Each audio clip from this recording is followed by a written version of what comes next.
Bonjour, je suis Patrick Koussou, étoile, artiste de formation, graphiste et publicitaire, beaucoup plus photographe, jeune entrepreneur congolais. La photographie est moi une histoire d'amour. Cette histoire d'amour a débuté en 2006 quand j'ai rencontré la fille.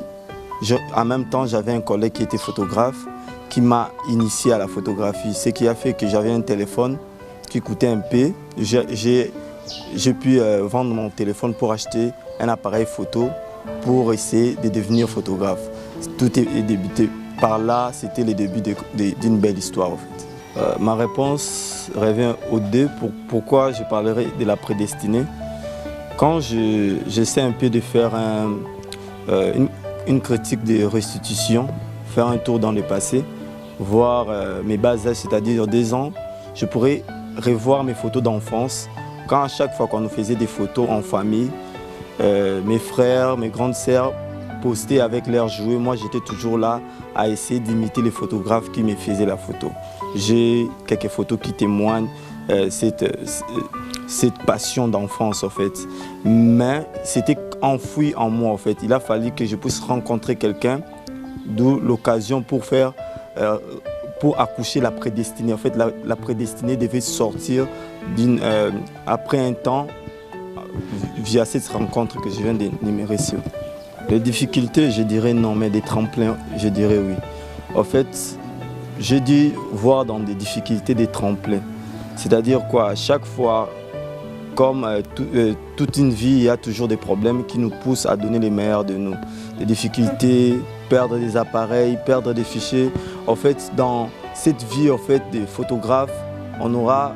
Je n'ai pas encore fini de rencontrer des difficultés, mais il y en a beaucoup que j'ai déjà rencontrées, comme quoi perdre des images des clients ou soit perdre des appareils, perdre beaucoup de choses, même des relations. J'en ai perdu à cause de ce travail. Oui, je dirais oui. Pourquoi?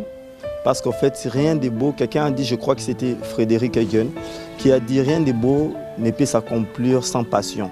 Même si nous allons dans la Bible, pour que Dieu puisse racheter l'humain, il a fallu qu'il puisse aimer, tant aimer. C'était de la passion qu'il avait pour l'homme en fait. Même le rachat de l'humanité n'est que le fruit de la passion. Oui, je dirais oui. Pourquoi? Parce qu'en fait, rien de beau. Quelqu'un a dit, je crois que c'était Frédéric Hegel, qui a dit rien de beau ne peut s'accomplir sans passion. Même si nous allons dans la Bible, pour que Dieu puisse racheter l'humain, il a fallu qu'il puisse aimer, tant aimer. C'était de la passion qu'il avait pour l'homme en fait. Même le rachat de l'humanité n'est que le fruit de la passion. Je dis toujours il y a 3 atouts incontournables comme principe pour la réussite. Certes, il y a les talents, mais les talents comme atouts ne suffisent pas. Nous avons connu la majorité des personnes talentueuses n'iront pas très loin parce qu'en fait, les talents, c'est comme du carburant, mais il y a beaucoup plus de choses qui doivent permettre que tu puisses avancer. Là, je parlerai du caractère. Et du caractère tout d'abord, parce que sans caractère, on n'y va pas très loin. On peut voir les footballeurs Ronaldinho, tout comme Mamalé, comparé à Messi.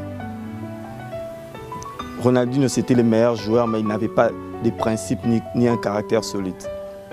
Comparé Mamalé aux jeunes qui sortent aujourd'hui, il n'y a pas eu un grand joueur comme Mamalé jusqu'à présent, selon moi, au Congo.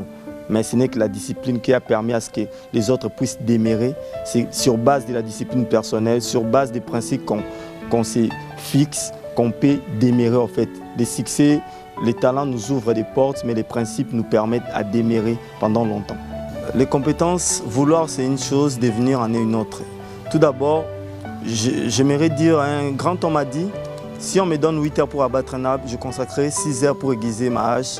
2 heures seront suffisantes pour abattre l'arbre. C'est pour dire quoi, la formation prend beaucoup plus de temps par rapport à l'exécution de ce qu'on fait. C'est comme ceux qui pratiquent les courses des Jeux olympiques. Ils prennent peut-être 8 ans pour préparer une course, mais une course qui va durer que 4 secondes et 30 secondes. C'est-à-dire prendre déjà son temps à se préparer, s'aiguiser en formation pratique comme technique, connaître théorie comme la pratique. Et avec le temps, le succès va rencontrer celui qui se prépare.